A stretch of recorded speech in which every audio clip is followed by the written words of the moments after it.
Ninawakaribisha katika ibada ya siku ya kesho.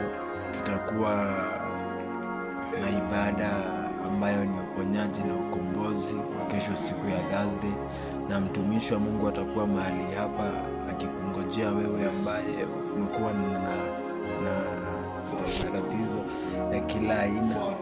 Umetembea hospitali mingi, haujapata msaada, umejaribu na akili zako imeshindikana, umejaribu jinsi unaweza lakini imeshindikana. Kesho siku ya Thursday kuanzia saa 8 mtumishi wa Bwana atakuwa mahali hapa hadi saa 1 usiku, saa 1:30.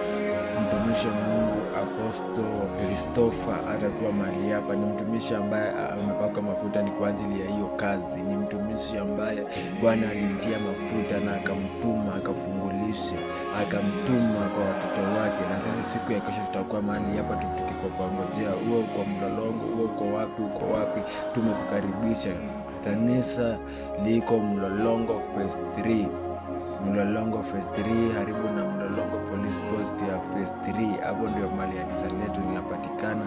Utashukia tu stage ya Mlolongo, ulizia Mlolongo Police Post Phase 3 mahali ilipo, na utamuona Bwana.